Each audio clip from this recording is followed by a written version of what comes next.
أعوذ بالله السميع العليم من الشيطان اللعين الرجيم. بسم الله الرحمن الرحيم. الحمد لله رب العالمين. الصلاة والسلام على أشرف الأنبياء والمرسلين وعلى أهل بيته الطيبين الطاهرين المعصومين. أما بعد فقد قال الله تعالى في كتابه المبين وهو أصدق الصادقين. بسم الله الرحمن الرحيم. الله ولي الذين آمنوا يخرجهم من الظلمات إلى النور. صدق اللہ العلی العظیم. عزیزان گرامی، سرنامہ کلام میں سورہ مبارکہ البقرہ کی آیت نمبر 257 کے کچھ حصے کی تلاوت کا شرف حاصل کیا گیا. وہ کلام جس کے بارے میں اللہ تعالیٰ نے کہا بسم اللہ الرحمن الرحیم انا نحن نزلنا الذکر وانا لہ لحافظون، ہم ہی اس ذکر کو نازل کرنے والے ہیں، ہم ہی اس کی حفاظت کرنے والے ہیں. وہ کلام جس کے بارے میں رسول اللہ صلی اللہ علیہ وآلہ وسلم نے فرمایا اس کا ظاہر حسین عجیب، اس کا باطن گہرا عمیق ہے، اور ہر جگہ قرآن حکیم میں بار بار تاکید کی گئی تم اس قرآن میں تدبر کیوں نہیں کرتے، تم اس قرآن میں تفکر کیوں نہیں کرتے، کیا تمہارے دلوں پر کفر چڑھے ہوئے. یعنی قابل غور بات یہ ہے ہر مسلمان کو، ہر وہ شخص جو اس کتاب الہی پر، اس کے اللہ کی طرف سے ہونے پر، اللہ کے کلام ہونے پر ایمان رکھتا ہے، اس پہ یہ لازم ہے، اس کو تاکید کی گئی ہے کہ وہ قرآن میں غور و فکر کرے. اور یہ کام صرف علماء مولویوں کے حصے کا نہیں ہے. بہت بڑی بدقسمتی مسلم امہ کی کہ وہ قرآن حکیم کہ جسے ہماری زندگی کے لیے ضابطہ حیات ہونا چاہیے تھا، جسے ہمارے لیے گائیڈنس کی، رہنمائی کی کتاب ہونا چاہیے تھا، اس کو ہم نے صرف ایک جزدان میں رکھ کر لپیٹ کر صرف ایسے موقعوں کے لیے رکھ دیا کہ جب کوئی دنیا سے رخصت ہو جائے، ایصال ثواب کے لیے یا دعا کے لیے یا حفاظت کے لیے. لیکن یہ تو وہ کتاب ہے کہ جس نے خود بار بار اللہ تعالیٰ نے جس میں کہا کہ تم اس میں تدبر کیوں نہیں کرتے، تفکر کیوں نہیں کرتے، کیا تمہارے دلوں پر کفر چڑھے ہوئے ہیں. عزیزان گرامی، سرنامہ کلام میں سورہ مبارکہ بقرہ کی آیت نمبر 257 کی کہ اس حصے کی تلاوت کا شرف حاصل کیا گیا جس میں اللہ تعالیٰ کہتا ہے اللہ ولی ہے، دوست ہے، رہنما ہے، گائیڈ ہے، رستہ دکھانے والا ہے، رہبر ہے. ولی سرپرست، یعنی وہ جو آپ کا کفیل ہو، وہ جو آپ کا سرپرست ہو، وہ جو آپ کا گارڈین ہو، ان لوگوں کا جو ایمان لائے اور پھر نکال لاتا ہے انہیں اندھیروں سے روشنی کی طرف، ظلمات سے نور کی طرف. نور کیا ہے؟ پہلے بھی اس سلسلے میں گفتگو ہوئی. اللہ تعالیٰ نے سورہ نور میں کہا اللہ نور السماوات والارض، اللہ ہے زمین اور آسمان کا نور. اور نور کی طرف اگر ہم تھوڑی سی نظر کریں، اس میں غور و فکر کریں، ہر تاریکی، ہر برائی، ہر اندھیرا، ہر لا علمی، ہر جہل ظلمت ہے، اندھیرا ہے. اور ہر اویئرنس، ہر آگہی، ہر علم اور ہر خوبی، ہر نیکی نور ہے. جس طرح اندھیرے میں ایک کمرے میں کچھ تلاش کرنے نہیں ملتا، لیکن جیسے ہی روشنی کی ایک کرن آتی ہے تو وہ اندھیروں کو توڑ دیتی ہے، چاہے اندھیرا کتنا ہی کیوں نہ تاریک ہو. اور زندگی کے لیے مولا کائنات مولا علی علیہ السلام کا یہ قول کہ مشکل وقت سے نہ گھبراؤ، کیونکہ جب رات بہت زیادہ تاریک ہو جاتی ہے اس کے بعد ہی روشنی آتی ہے. عزیزان گرامی، اللہ تعالیٰ نے خود وعدہ کیا کہ جب ایمان لے آؤ گے تو اللہ تمہارا ولی، دوست، نگہبان، سرپرست بن جائے گا اور تمہیں اندھیروں سے روشنی کی طرف لے آئے۔ اب لمحہ فکریہ یہ ہے کہ اس دین کو ماننے کے باوجود، لا الہ الا اللہ محمد رسول اللہ، حتیٰ کہ علی ولی اللہ وصی رسول اللہ، جو مکمل ایمان ہے، مکمل کلمہ ہے، دین کی وہ تکمیل ہے جس کے بارے میں رسول اللہ صلی اللہ علیہ وآلہ وسلم کو اللہ تعالیٰ نے کہا کہ اے نبی، اگر آپ نے یہ پیغام نہ پہنچایا، ولایت مولا کائنات مولا علی علیہ السلام کا، تو گویا رسالت کا کوئی کام نہ کیا۔ اس پورے کلمے کو زبان سے ادا کرنے کے باوجود اگر انفرادی اور اجتماعی سطح پر تاریکیاں ہیں، ظلمتیں ہیں، لا علمی ہے، جہل ہے، اندھیرا ہے، تو اس کا کیا مطلب؟ اس کا مطلب یہ ہے کہ کہیں نہ کہیں ہم نے دین کو اس کی صحیح روح میں، اس کی صحیح اسپرٹ میں، اس کے صحیح معنوں میں نہیں سمجھا۔ سب سے بڑی تو دیکھیے یہ مثال جس کا ہم نے ذکر کیا، قرآن حکیم کو جزدان میں لپیٹ کر ایک بابرکت کتاب سمجھ کر رکھ دیا، حالانکہ جو زندگی گزارنے کے لیے ضابطہ حیات ہونا چاہیے تھا، جس پہ مسلسل غور و فکر جو اتنا گہرا ہے نبی اکرم صلی اللہ علیہ وآلہ وسلم کے الفاظ کے مطابق، وہ نبی جن کے بارے میں قرآن نے کہا بسم اللہ الرحمن الرحیم وما ینطق عن الہوی ان ہو الا وحی یوحی، کہ بے شک ہی اپنی مرضی سے ایک حرف نہیں کہتے، جو کہتے ہیں بھیجی ہوئی وحی ہے۔ جب وہ نبی صلی اللہ علیہ وآلہ وسلم فرماتے ہیں کہ اس میں ہر خشک و تر کا بیان ہے، اس کتاب میں اس کا ظاہر حسین ہے، عجیب ہے، اس کا باطن عمیق ہے، گہرا ہے، تو یعنی ہمیں اس میں غور و فکر کرنا پڑے گا۔ اور پھر قرآن نے بار بار خود کہا، اللہ تعالیٰ نے، کہ اس کتاب میں تم اس کلام میں ذکر میں تدبر کیوں نہیں کرتے، تفکر کیوں نہیں کرتے؟ لیکن مسلمانوں نے سب سے پہلے تو اس کتاب کو رکھ دیا، اور پھر وہ اہل بیت علیہ السلام جو رسول اللہ صلی اللہ علیہ وآلہ وسلم دنیا سے ظاہری رخصت کے وقت کہا کہ دو چیزیں تم میں چھوڑ کے جا رہا ہوں، ایک تو یہ قرآن صامت ہے، یہ اللہ کی کتاب ہے، قرآن حکیم ہے، کتاب مبین ہے، اور دوسرا میری اطرت، میری اولاد، میرے اہل بیت علیہ السلام۔ اور کہا یہ دونوں ایک دوسرے سے جدا جدا نہیں ہے، ایک دوسرے سے جدا نہیں ہے، ایک قرآن صامت ہے، خاموش قرآن، اور ایک بولتا قرآن ہے، قرآن ناطق۔ عزیزان گرامی، ڈاکٹر علی شریعتی رحمت اللہ علیہ، انہوں نے اپنی کتاب میں، جس کو ٹرانسلیٹ کیا گیا انگلش میں ریلیجن ورسز ریلیجن کے نام سے، بہت خوبصورت بات لکھتے ہیں، اور میرے خیال ہے یہ وہ بات ہے جو ہر اہل علم و فکر، ہر صاحب فکر، ہر وہ طالب علم جو جستجو میں ہے، جو سمجھنا چاہتا ہے اس دین کو اور غور کرنا چاہتا ہے کہ کہاں ہم رستے سے بھٹک گئے، اس کے لیے وہ بھی اس سے ضرور اتفاق کرے گا۔ تو ڈاکٹر علی شریعتی فرماتے ہیں کہ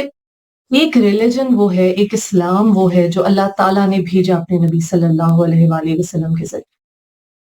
اور پھر ایک پریسٹ کی ریلیجن ہے، یعنی کہ وہ ریلیجن جو مولوی نے بنا لیا، جو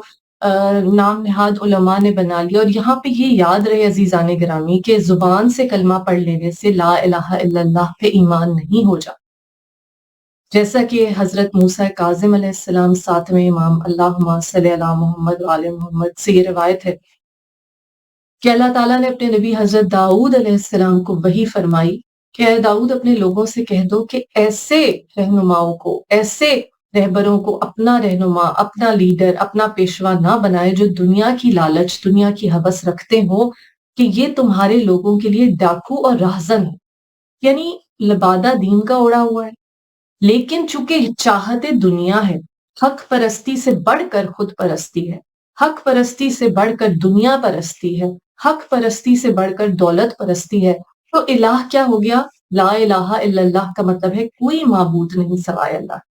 اگر الہ اپنا تکبر ہے، اپنی ذات کا فخر ہے، اپنا نام ہے، اپنی عزت ہے، اگر الہ دنیا کی دولت ہے، تو پھر لا الہ الا اللہ سے تو آپ خارج ہیں، زبان سے کہہ دینا تو کافی نہیں۔ اور قربان ہو جاؤں کربلا کی اس درسگاہ پر، اور شکر گزار ہیں رہتی دنیا تک کے انسان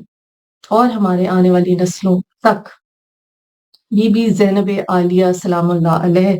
شریکت الحسین، جنہوں نے مولا کائنات مولا علی علیہ السلام، بے شک اپنے باپ کی زینت نام کے لوگ بھی مانی کا حق بی بی نے ادا کر دیا، کہ جب گواہی دی ہے کربلا کی، امام عالی مقام امام حسین علیہ السلام کی شہادت کی گواہی کے ذریعے بی بی نے حقیقی دین کو اس اس دین سے جو دنیا پرستوں نے، جو دولت پرستوں نے، جو اقتدار پرستوں نے اپنے لیے بنا لیا تھا، کہ وہ یزیدی فوج اس میں کلمہ پڑھنے والے تھے، قرآن کے حافظ تھے، روزہ رکھنے والے تھے، پیدل حج کرنے والے تھے، وہ تھے جو کہہ رہے تھے نعوذ باللہ خاکم بدھن نماز میں جلدی کرو تاجیل ہو، جلدی جلدی امام حسین علیہ السلام سر کا۔ اس سے پتہ چلتا ہے اگر تو یہود و نصارہ ہوتے، اگر تو بت پرست ہوتے، اگر دہریے ہوتے، اگر لادین ہوتے، اس لشکر میں تو ہم کہہ سکتے تھے جو اسلام کی کیا، حق اور باطل کی الٹیمیٹ جنگ، اس میں دوسری طرف کلمہ گو تھے، حافظ قرآن تھے،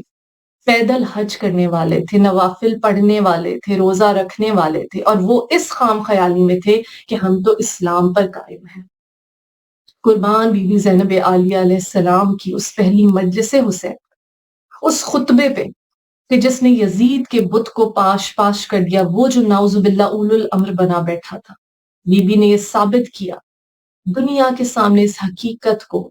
آشکار کر دیا کہ حق اور باطل میں کیا فرق ہے۔ یہاں پتہ چلتا ہے کہ ریلیجن ورسز ریلیجن کیا ہے۔ حقیقی اسلام کچھ اور تھا،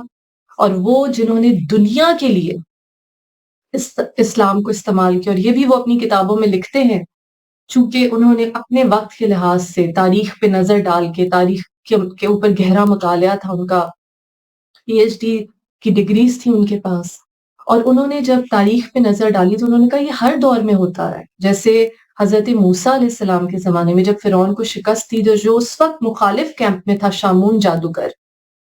یا جو بھی اس کا نام تاریخ میں ملتا ہے مختلف زبانوں میں، وہ جادوگر بعد میں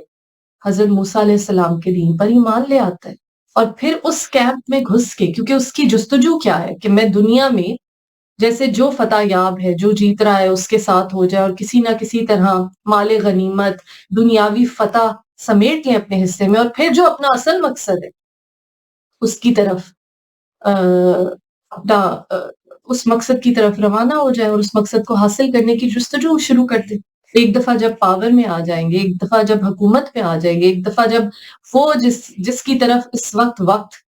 فیوریبل ہے، زمانہ جس کا ساتھ دے رہا ہے، اس دین میں شامل ہو جاؤ، اور پھر بعد میں اسی کی جڑیں کاٹو، یا اس کو استعمال کر کے ایک سیڑھی کی حیثیت سے اس کے اوپر اپنے پاؤں رکھتے رکھتے رکھتے پھر دنیاوی بلندی حاصل کر لو، جو اصل الہ ہے، جو اصل مقصد تھا، جو اصل آئیڈل تھا جس کو وہ ورشپ کرتے تھے۔ وہ واقعہ جو بہت سی مجالس میں آپ نے سنا ہوگا، حضرت ابراہیم علیہ السلام نے جب بتوں کو توڑ دیا تو وہ بت پرست ڈھونڈتے ہوئے حضرت ابراہیم علیہ السلام کو آپ کے دروازے پہ آ گئے، تک الباب کیا، آپ نے انہیں گھر میں ویلکم کیا، جس طرح اللہ والوں کا شیوا ہے، انہیں کھانا کھلایا، پوچھتے رہے ابراہیم کا ہے، کہا پہلے کھانا کھا لو، کھانا کھا لیا تو پھر کہا میں ہی ابراہیم ہوں، تو کہا ہم تو تمہیں قتل کرنے کے لیے آئے تھے، تم نے ہمارے بتوں کو توڑ دیا ہے، تو ہم تمہیں قتل کرنے آئے ہیں، اب تم نے ہمیں ضیافت کرائی، ہمیں طعام کرایا، کھانا کھلایا، تو ہم اب تمہارے مقروض ہو گئے، تو اس قرض کو بتاؤ کیسے ادا کریں، تو پھر ہم تمہیں قتل کریں۔ تو حضرت ابراہیم علیہ السلام نے کہا ایک مرتبہ میرے خدا کو سجدہ کر دو۔ اس وقت شیطان آیا، اور شیطان نے ان لوگوں سے کہا کہ دل میں اپنے خداؤں کا تصور رکھو اور سجدہ کر دو ابراہیم کے خدا کو، تیرا دل تو ہے صنم آشنا، تجھے کیا ملے گا نماز۔ اور یہ علماء نے مجالس میں بہت دفعہ یہ واقعہ بیان کیا اور کہا کہ ضرور ان لوگوں نے ابلیس سے، شیطان سے کہا ہوگا کہ اے ابلیس، تو کیوں راندہ درگاہ ہوا، تو کیوں اس دربار میں جہاں جن ہوتے ہوئے فرشتوں کے مقام پر پروموٹ کر دیا گیا تھا، کیوں نہ تو نے آدم علیہ السلام کو جب اللہ تعالیٰ نے کہا نفخت فیہ من روحی فقعوا لہ ساجدین، جیسے ہی میں آدم میں اپنی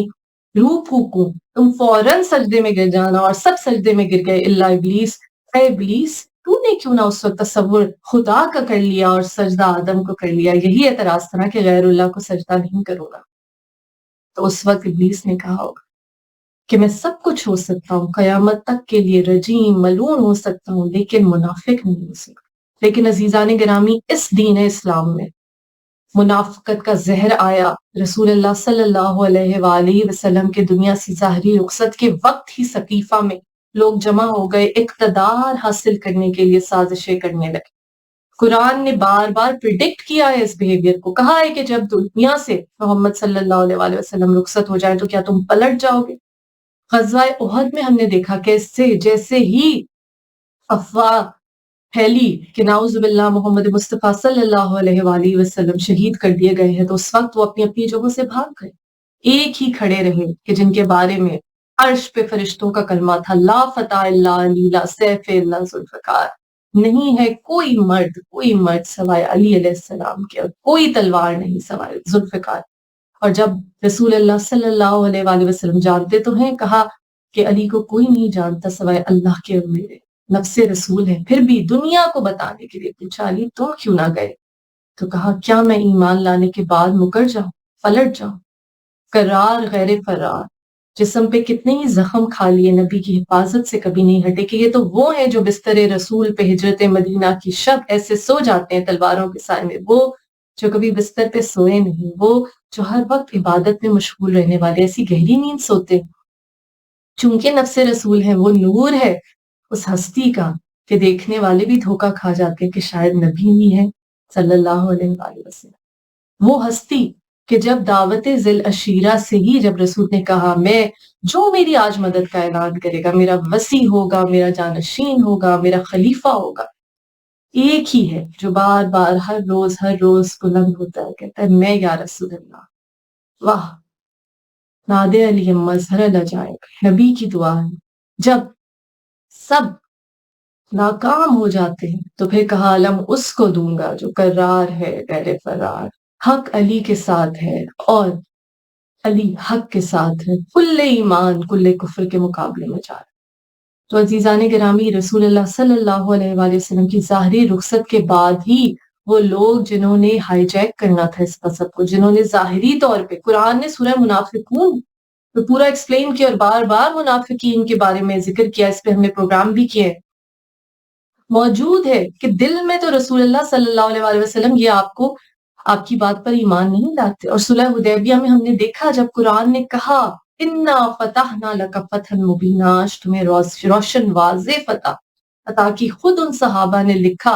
اور ان کے ساتھ یہ منسوخ کی گئی۔ اور ہم ابھی وہی بات کریں گے، ہم تاریخ پہ بھی بات کریں گے کہ تاریخ کا قلم ہمیشہ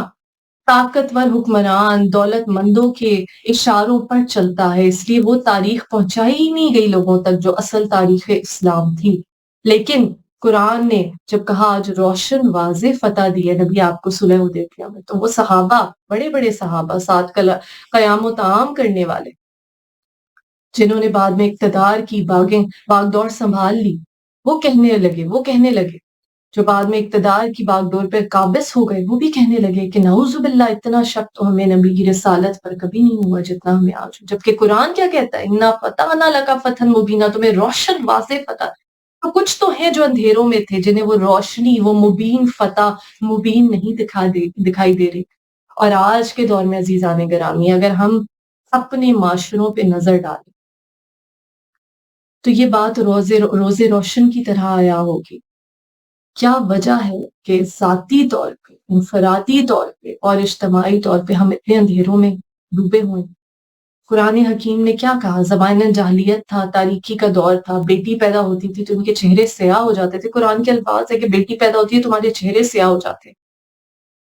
اور اہل عرب بیٹی پیدا ہوتی تھی تو اس کی زندہ درگور کرنے کے لیے کہتے تھے یہ قبر بہتر ہے، ورنہ ہمیں اس کے لیے شوہر ڈھونڈنا پڑے گا، اس کو کھلانے پلانے کے لیے، اس کو رکھنے کے لیے گھر بنانا پڑے گا، تو اس سے بہتر ہے کہ ہم اسے قبر کے گھر میں ڈال دیں۔ اور آج کے دور میں کیا ہے مسلمان امت، کیا بیٹی پیدا ہونے پہ چہرے سیاہ نہیں ہوتے؟ اس کا مطلب ہے اسی جاہلیت کے دور میں ہم رہ رہے ہیں۔ وہ نبی اکرم صلی اللہ علیہ وآلہ وسلم جو اللہ تعالیٰ کی محبوب ترین ہستی ہیں، ان کو جب اللہ تعالیٰ نے دشمنوں کے مقابلے میں جلال میں آ کے کہا بسم اللہ الرحمن الرحیم انا آتیناک الکوثر فصلی لربک وانحر انا شانئک هو الابتر، اے نبی ہم نے آپ کو کوثر عطا کی، اپنے رب کی نماز پڑھیں اور قربانی دیں، بے شک آپ کا دشمن بے نام و نشان ہوگا، آپ کا دشمن ابتر اور دم کٹا ہوگا۔ نعوذ باللہ خاک بدن رسول کو تانے دیے، اپنے سب سے محبوب نبی کو اللہ تعالیٰ نے بیٹی کی صورت میں رحمت عطا کی، وہ جس کے بارے میں قرآن نے کہا وَمَا أَرْسَلْنَاكَ إِلَّا رَحْمَةً لِلْعَالَمِينَ، نہیں بھیجا آپ کو مگر عالمین کے لیے رحمت بنا کر۔ اس رحمت للعالمین کی رحمت بی بی فاطمہ زہرا سلام اللہ علیہا، اور کس قدر محبت فرماتے تھے بیٹی سے،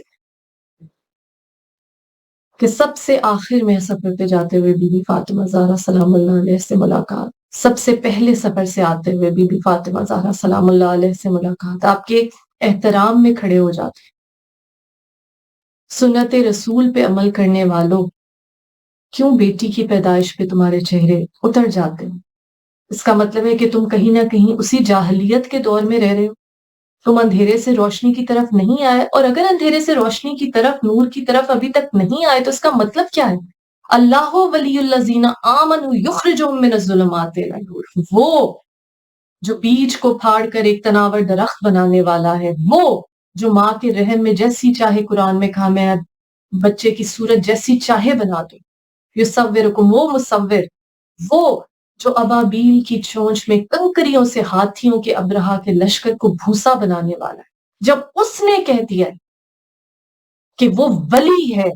وہ سرپرست ہے، اس کا جو ایمان لے آئے اور اسے نکال لائے گا اندھیروں سے روشنی کی طرف، اگر تم ابھی بھی اندھیروں میں ہو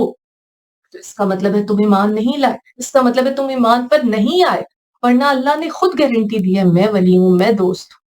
وہی ولایت عامہ جو ولایت خاصہ میں منتقل ہوئی غدیر خم میں جب اعلان ہوا من کنت مولا فہذا علی مولا، جس جس کا میں مولا اس کا علی مولا، وہی ولی کا لفظ، ولی کا مخرج ہے جس سے مولا نکلا۔ عزیزان گرامی، کہیں نہ کہیں یہ انفرادی تاریکی، اور آج کے دور میں خاص طور پہ نئی نسل، بہت سے ایسے ہیں آج کے دور میں ینگ لڑکے لڑکیاں بچے بچیاں جو ابھی جن کی زندگی شروع بھی نہیں ہوئی، اور وہ ڈپریشن جیسے مرض میں ہیں، انزائٹی میں مبتلا، مینٹل ہیلتھ کے لیے وہ دوائیوں پہ ڈپینڈنٹ ہو گئے، وہ دوائیاں جو دماغ کو نم کر دیتی ہیں، جن کے بارے میں خود وہ سائنسدان کہتے ہیں کہ یہ ایڈکٹیو ہیں،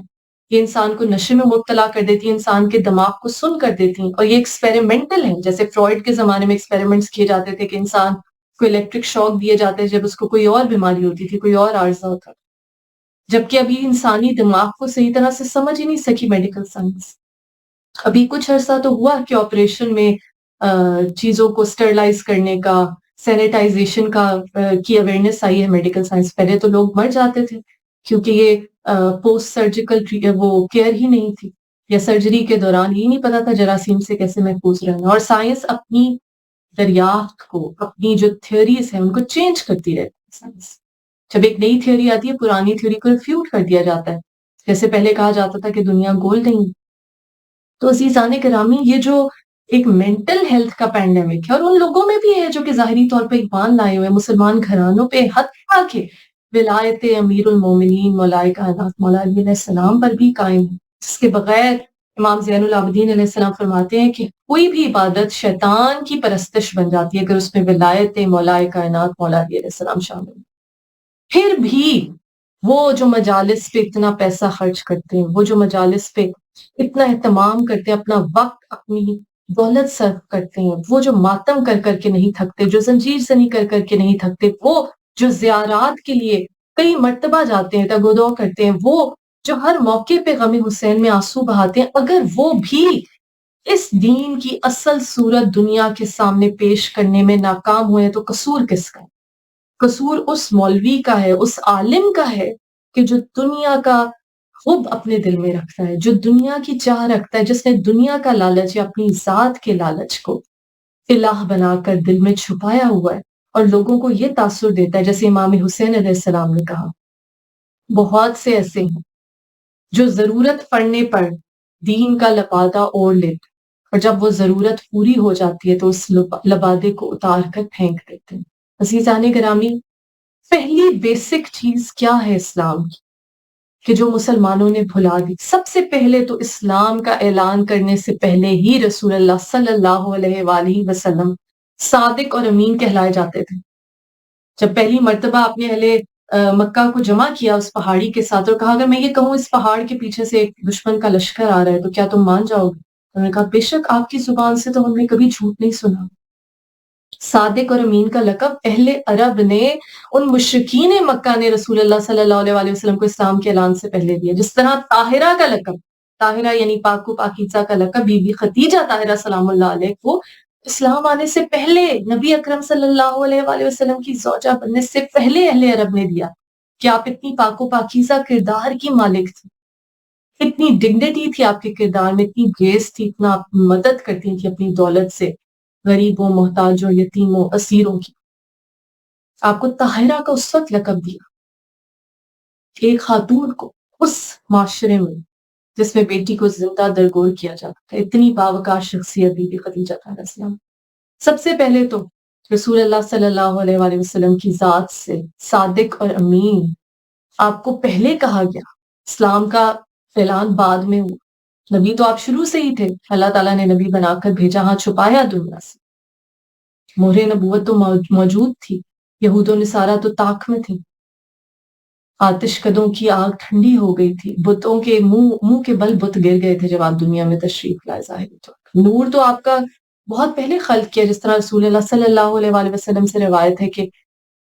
انا و علی من نور واحد، میں اور علی ایک نور سے ہیں. اور ہمارا نور اس وقت خلق کیا گیا جب آدم کی تخلیق سے بھی کئی ہزار سال پہلے، بلکہ فرشتوں کی تخلیق سے کئی ہزار سال پہلے. اور میں نے اور علی نے فرشتوں کو تسبیح و تحلیل اور اللہ تعالیٰ کی تسبیح کرنا سکھایا. تو نور تو تب سے موجود تھا، لیکن عزیزان گرامی دنیاوی لحاظ سے دیکھیے صادق اور امین. کیا اس وقت مسلمان دنیا میں جہاں جہاں ہے، کیا یہ ریپوٹیشن ہے کہ یہ مسلمان ہے تو یہ سچ بولے گا، یہ جھوٹ نہیں بولے گا، یہ امانت کی پاسداری کرے گا، یہ دھوکہ نہیں دے گا؟ آن دا کانٹریری، اس کے برعکس ہے حقیقت. اس کا مطلب ہے کہ ہم ریلیجن ورسز ریلیجن میں ہم حقیقی اسلام پہ قائم نہیں ہیں. ہمیں حقیقی اسلام کا شاید زیادہ تر مسلمانوں کو پتہ ہی نہیں ہے. بہت سے ایسے ابھی بھی جنہیں نہیں پتا کربلا میں کیا، اور جنہیں پتا بھی ہے انفارچونیٹلی وہ ان علماء کے، ان مولویوں کے ہاتھ چڑھ گئے ہیں کہ جنہوں نے اپنی انا کے بتوں کے الہ دل میں بنائے ہیں، لوگوں کو اپنی پرستش پہ مجبور کرتے ہیں، اپنی انہی تقلید پر مجبور کرتے ہیں، اپنی جیبوں میں خمس کے پیسے بھرنے پر مجبور کرتے ہیں. عزیزان گرامی، پہلا سبق صداقت اور امانت. مولا کائنات مولا علی علیہ السلام نے کہا سچ بولو چاہے تمہیں ہلاک ہی کیوں نہ کرتی، اور جھوٹ سے تم بچ ہی کیوں نہ جاؤ پھر بھی سچ بولو. ہر کوئی قرآن کو استعمال کرتا ہے، سورتوں کو استعمال کرتا ہے، وظیفے پڑھنے کی ہر ایک کو خواہش ہوتی ہے، ہمیں کوئی وظیفہ بتا دے ہمارا یہ کام ہو جائے. سمپل سا طریقہ بتا دیا مولا کائنات مولا علی علیہ السلام نے کہ جس کی زبان سے کبھی جھوٹ نہ نکلا، اس کی غلطی سے سہون بھی نکلی ہوئی بات غلطی سے نکل جائے، وہ بھی اللہ تعالیٰ سچ بنا دے گا، پوری کر دے گا. یعنی کہ دعا مانگنا، دعا کی قبولیت اتنی آسان ہے کہ جھوٹ چھوڑ دو. جب ایک شخص، بچپن میں یہ قصے پڑھے ہوئے ہم نے، ایک شخص رسول اللہ صلی اللہ علیہ وآلہ وسلم کے پاس آیا، کہا میں چوری کرتا ہوں، گناہ ہر طرح کے گناہ کرتا ہوں، میں شراب پیتا ہوں، جو گناہ ہو سکتا ہے، جو حرام کام ہو سکتا ہے میں کرتا ہوں، بتائیے میں کیا کروں؟ آپ نے کہا صرف جھوٹ بولنا چھوڑ دو. اس نے کہا ٹھیک ہے، وعدہ کر لیا، چلا گیا. اب گھر گیا، جب اس نے کوئی غلط کام، کوئی حرام کام کرنے کا ارادہ، اس نے کہا کہ جھوٹ تو نہیں میں بول سکوں گا، تو اب جب میں جا کے جواب دوں گا تو مجھ سے جب پوچھا جائے گا مجھے تو اعتراف کرنا پڑے گا اپنے گناہ کا. یہ سوچتے سوچتے ایک گناہ سے باز رہا، دوسرے سے باز رہا، تیسرے سے باز رہا، بدکاری، حرام کھانا، حرام پینا، ہر گناہ سے باز رہا، یہ سوچتے ہوئے کہ مجھے سچ بولنا. اور ہمارے 11ویں امام، امام حسن عسکری علیہ السلام، امام صاحب العصر والزمان علیہ السلام کے والد، اللہم صلی علی محمد وآلہ، فرماتے ہیں کہ تمام برائیوں کو ایک کمرے میں بند کر دو، تالا لگا دو، اور اس کی کنجی جھوٹ ہے. کیونکہ جھوٹ بول کے تو انسان قتل کر کے بھی اپنے آپ کو مبرہ کر لیتا ہے، چوری کر کے، ڈاکہ کر کے، کوئی بھی حرام کام کر کے. اور اس کے باٹم لائن میں کیا ہے کہ انسان یہ نہیں مانتا کہ اللہ حاضر و ناظر ہے، ہر جگہ اسے دیکھ رہا ہے. کسی صاحب حیثیت، کسی بادشاہ، کیا کسی وزیر، کسی انفلوئنشل پرسنالٹی آپ اس کی موجودگی میں ہو تو آپ کتنے کانشیس ہو جاتے ہیں، آپ کتنی کوشش کرتے ہیں کہ اس کو میں امپریس کروں، اس کے ساتھ اچھا سلوک کروں، جب وہ اللہ جو مالک الملک ہے، وہ اللہ کے یہ شجر، یہ پرندے، یہ سمندر، یہ دریا، یہ سب اس کی تسبیح کرتے ہیں. ستارے، سورج، چاند، آسمان اس کی تسبیح و تقدیس کرتا ہے. اور یہاں سے ایک اور بات کتنی اہم ہے، وہ پروردگار جب ہمیں دیکھ رہا ہے، اور کتنی اہم بات ہے کہ یہ جو عبادات ہیں یہ تو چرند پرند بھی کرتے ہیں، ان کو بھی سکھائی گئی ہے تسبیح و تقدیس اللہ کی کیسے کرنی ہے. صبح صبح پرندے اللہ کی تسبیح کرتے ہیں، یا سبوح ہو یا قدوس ہو، یہ درخت بھی، یہ ہوائیں بھی، یہ ستارے بھی، یہ نظام شمسی میں چلنے والے مختلف سیارے بھی اپنی اپنی طرح سے ان کو جو کام اسائن کیے گئے ہیں اللہ تعالیٰ کی تصویر و تقدیس میں مصروف ہے۔ خالی عبادت کو اگر تسبیح و تقدیس تک رکھا، بابا بلے شاہ رحمۃ اللہ علیہ کہہ گئے جے رب ملدا ناتیاں توتیاں تے رب ملدا ڈنڈواں مچھیاں نہیں۔ عزیزان گرامی، زبان سے لا الہ الا اللہ کہہ دینا، دل میں پیسے کا بت، دولت کا بت، اپنی انا کا بت، اپنے تکبر کا بت صاف کہہ دیا رسول اکرم صلی اللہ علیہ وآلہ وسلم نے کہ جس کے دل میں رائی کے دانے کے برابر بھی تکبر ہوگا وہ جنت کی خوشبو بھی نہیں سونکھ سکے۔ چھٹے امام امام جعفر صادق علیہ السلام فرماتے ہیں کفر کی تین بنیادیں ہیں، کفر کی تین بنیادیں ہیں، تکبر، حسد اور لالچ۔ یعنی کہ جس میں تکبر ہے، جس میں حسد ہے، جس میں لالچ ہے، وہ تو کفر پہ قائم ہے۔ تو کیسے وہ ایمان میں اپنے آپ کو ڈکلیئر کرے گا کہ میں مومن ہوں، اور کیسے پھر اللہ تعالیٰ کی ولایت اسے نصیب ہوگی اور وہ اندھیروں سے روشنی کی طرف جائے گا؟ کہیں نہ کہیں تو اتنا ٹائم، منی، انرجی، اتنا وقت، اتنی دولت، اتنی اپنی قوت صرف کرنے والے ذکر حسین علیہ السلام پہ کہیں نہ کہیں تو مس گائیڈڈ ہے نا، کہیں نہ کہیں تو انہیں غلط رہنمائی دی گئی ہے، جو ابھی تک یہ دنیا میں لوگوں کے لیے مثال نہیں بنے۔ صداقت کی، امانت کی، کوئی کہہ نہیں سکتا کہ یہ مجلس حسین میں جانے والا ہے، یہ عزاداران حسین ہے، عزادار حسین ہے، یہ جھوٹ نہیں بولے گا۔ لوگ تو عادتاً جھوٹ بولتے، مصلحتاً، شوقیتاً جھوٹ بولتے، یہ عادت بن چکی ہے مسلمان امت میں، یہاں پہ ویسٹ کے ممالک میں، مغربی ممالک میں، حتیٰ کہ وہ لوگ جو یہودی، عیسائی یا دین پہ ہی قائم نہیں ہے، ایتھیسٹ ہیں، لادین ہیں، وہ بھی اتنا جھوٹ نہیں بولتے جتنے مسلمان بولتے ہیں۔ یہ ہے سنت محمد مصطفیٰ صلی اللہ علیہ وآلہ وسلم پہ عمل۔ کیوں کہا ہے قرآن نے کہ تم اس وقت تک مومن نہیں ہو سکتے جب تک اپنے ماں باپ، اپنی اولاد، اپنے اہل و عیال، اپنی تمام دنیاوی پوزیشن سے بڑھ کر محمد مصطفیٰ صلی اللہ علیہ وآلہ وسلم سے مودت نہ کرو، عقیدت نہ کرو۔ مودت، عقیدت کیا ہے؟ صرف نام کی حد تک، ناموس رسالت کے نام پہ دوسروں کو برا کہنے کی حد تک نہیں۔ کس طرح آنر کرنا ہے ہمیں جب ہم نبی اکرم صلی اللہ علیہ وآلہ وسلم کے بتائے ہوئے دین پر، توحید پر، رسالت پر، امامت پر، قیامت پر ایمان لائیں، تو پھر اپنے عمل سے ثابت کرنا ہے نا کہ ہاں ہم نے صرف زبانی نہیں کہہ دیا منافقین کی طرح۔ چھٹے امام امام جعفر صادق علیہ السلام نے فرمایا کہ اگر ہمارے شیعہ ہونے کا دعویٰ کرتے ہو تو ہمارے لیے باعث فخر بنو، نہ کہ ہمارے لیے باعث شرمندگی بنو۔ عزیزان گرامی، حقیقی اسلام کیا ہے؟ سب سے پہلے صداقت، امانت، سچ بولیں۔ سبق پھر پڑھ صداقت کا، امانت کا، شجاعت کا، لیا جائے گا تجھ سے کام دنیا کی امامت کا۔ عزیزان کرام، پہلا سبق تو یہ ہے۔ دوسرا سبق انسانیت سے محبت۔ مولا کائنات مولا علی علیہ السلام نے فرمایا خود کھانا کھانا جسم کی غذا ہے، دوسروں کو کھلانا روح کی غذا ہے۔ امام حسین علیہ السلام نے کہا زندگی ختم ہوتی جا رہی ہے، تمہارے ہاتھ سے نکلتی جا رہی ہے، جتنا ہو سکے کسی کی مدد کرتے جاؤ۔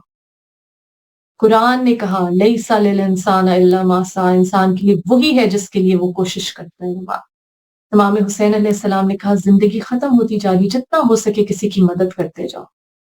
بی بی فاطمہ زہرا سلام اللہ علیہ نے جب خطبہ فدق میں اور مدینہ کی عورتیں جب آپ کے پاس عیادت کے لیے آتی ہیں، آپ نے مولا کائنات مولا علی علیہ السلام اپنے شوہر نامدار کا تعارف کیسے کرایا کہ ابو الحسن علیہ السلام یعنی مولا علی علیہ السلام کو دنیا سے بی بی کہتی اتنی ہی رغبت ہے کہ کسی بھوکے کی بھوک مٹا دے، کسی پیاسے کی پیاس بجھا۔ ہر کوئی روحانیت کے سفر پہ جانا چاہتا ہے، کیوں؟ کرامت حاصل کرنا چاہتا ہے کہ ہماری دعائیں قبول ہو، لوگ ہماری واہ واہ کریں، ہم جو مانگے مل جائے۔ وظیفے اسی لیے کیے جاتے ہیں، قرآن اسی لیے پڑھا جاتا ہے۔ پہلے تو سچ بولے، اور پھر کیا کہا مولا کائنات مولا علی علیہ السلام؟ خود کھانا کھانا جسم کی غذا ہے، دوسروں کو کھلانا روح کی غذا ہے۔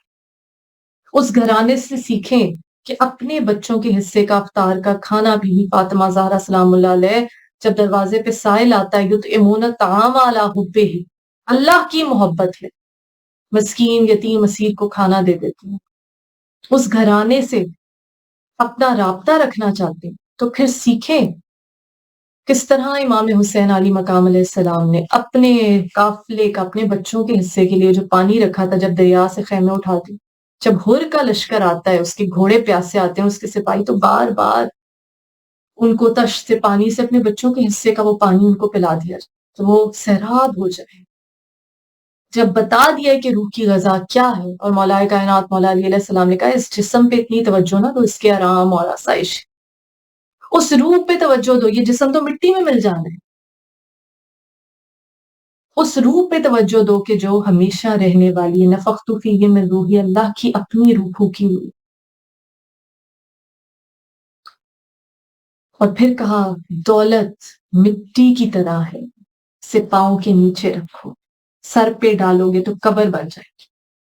مولا کائنات مولا علی علیہ السلام نے کہا اس دنیا میں ایسے رہو جیسے پانی کے اوپر کشتی چلتی ہے، اگر پانی کشتی کے اندر آ جائے، دنیا کی محبت اگر دل میں آ جائے تو کشتی ڈوب جاتی ہے، اسی طرح پانی کے اوپر رہو۔ لیکن ہم اس دنیا کو ہی سب کچھ سمجھ لیتے ہیں، قیامت پر ایمان کہاں گیا؟ سمجھ لیتے کہ یہاں جو کچھ ہے سامان 100 برس کا ہے، پل کی خبر نہیں، یہاں دولت اکٹھی کر لیں ہم کسی طرح۔ وہ زندگی جس کے بارے میں قرآن نے بار بار کہا ہم فیہا خالدون، ہمیشہ اس میں رہیں گے، ہمیشہ اس میں رہیں گے، جو کبھی نہ ختم ہونے والی ہے۔ سورہ بقرہ کی اس آیت میں بھی اللہ تعالیٰ نے کہا کہ وہ جو طاغوت کو دوست بناتے ہیں، اولئک اصحاب النار ہم فیہا خالدون، وہ اصحاب نار ہیں، جہنم والے، اور ہمیشہ اس میں رہیں گے۔ اور عزیزان گرامی، سب سے بڑھ کر پروردگار عالم میں ڈپریشن کا علاج ہے، انزائٹی کا علاج ہے۔ اللہ تعالیٰ نے قرآن حکیم میں کہا کہ جتنے بھی گناہ کر لو میں بخش دوں گا، تمہارے تمام گناہوں کو بخش دوں گا، بس میری رحمت سے مایوس نہ ہو۔ اپنے گناہوں کو اس کی رحمت سے بڑا سمجھنا بہت بڑا کفر ہے عزیزان کرام، کہ وہ رحیم و کریم ہے۔ امام زین العابدین علیہ السلام کی whispered prayers کو اگر سنیں، آپ کی وہ دعائیں، آپ کہتے ہیں کہ میری کمزوری کو جاننے والے، میری ہڈیوں کی کمزوری کو جاننے والے، وہ جو نورانی ہستیاں، وہ جو معصومین ہیں، وہ یہ دعائیں ہمیں سکھلاتے ہیں، ہمارے لیے، ہم خاکی خطا کار انسانوں کے لیے۔ وہ پروردگار بے بسی کو جانتا ہے۔ امام جعفر صادق علیہ السلام نے کہا جب ایک گناہ گار توبہ کر کے اپنے پروردگار کے پاس آتا ہے تو اللہ اس طرح خوش ہوتا ہے جیسے تم اپنے کسی گمشدہ عزیز کے ملنے کا خوش ہو جاتے ہو۔ بس اللہ تعالیٰ نے کہا میری رحمت سے مایوس نہ ہونا، میں تمہارے تمام گناہوں کو بخش دوں گا، جمیعاً تمام گناہ بخش دوں گا، بس میری رحمت سے مایوس نہ ہو۔ یہ سوچ لینا کہ اب اتنے گناہ ہو گئے، اللہ تعالیٰ نے سکرات کے وقت تک، جب انسان کی زبان بند ہو جاتی، اس سے پہلے تک توبہ کا دروازہ کھلا ہوا ہے عزیزان کرام۔ ہر دن کو ایک نعمت سمجھیے۔ رسول اللہ صلی اللہ علیہ وآلہ وسلم نے فرمایا کہ انتہائی بدقسمت ہے وہ شخص کہ جس کا اگلے آنے والا دن پچھلے دن سے بہتر نہ ہو، یعنی کہ ہر دن کانسٹنٹ امپروومنٹ کرنی ہے، سیلف انالیسس کرنا ہے، اپنا تجزیہ کرنا ہے کہ کیا میں کل سے کچھ بہتر ہوا یا بہتر ہوئی۔ اور پھر علم کا حصول، علم حاصل کرو، ہر مسلمان مرد اور عورت پر فرض ہے، علم حاصل کرو، خواہ چین بھی جانا پڑے۔ کیا چین میں قرآن و حدیث کا علم مل رہا تھا؟ نہیں۔ جو یہودی آئے، جو جنگی قیدی آئے، انہیں کہا کہ ہمارے بچوں کو پڑھا دو، کیونکہ یہ علم وہ عزیزان گرامی جو مولا کائنات مولا علی علیہ السلام نے کہا ہے کہ knowledge enlivens your soul، یہ آپ کی روح کو زندہ کر دیتا ہے، اس میں زندگی بخش پھونک دیتا ہے۔ مولا کائنات مولا علی علیہ السلام نے کہا کہ کوئی بھی شخص کسی علم کی معراج پہ جب پہنچے گا تو وہ اسی حقیقت کو پا لے گا کہ ایک چونٹی کو خلق کرنے والا خدا وہی ہے جو درخت، کھجور کے درخت کے پتے کو خلق کرنے والا ہے۔ ان کے کوئی بھی علم ہو، فزکس ہے، کیمسٹری ہے، بایولوجی ہے، میتھمیٹکس ہے، ایسٹرو فزکس ہے، کوئی دنیا کا علم ہے، بایو انجینئرنگ ہے، کمپیوٹر کا علم ہے، جب معراج پہ پہنچ جاؤ گے اس علم کی تو تم توحید کو پالو گے۔ عزیزان گرامی،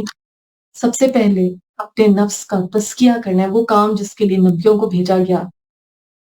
یتلو علیہم آیاتہ ویعلمہم الکتاب والحکمہ ویزکیہم، اس لیے بھیجا کہ تمہیں اللہ کی آیات پڑھ کے سنائے، نشانیاں دکھائیں، کتاب اور حکمت کی تعلیم دے، اور نفس کا تزکیہ کرے۔ سب سے پہلے تو کفر کی بنیادوں کو، ان بتوں کو پاش پاش کریں دل سے۔ تکبر، حسد، لالچ، چھٹے امام اللہم صلی اللہ محمد وعلی محمد، امام جعفر صادق علیہ السلام کہتے ہیں کفر کی بنیادیں پہلے تو ان کو ہٹائیں، پھر یہ معلوم کریں کہ اصل دین کیا ہے۔ یہ دنیا پرست،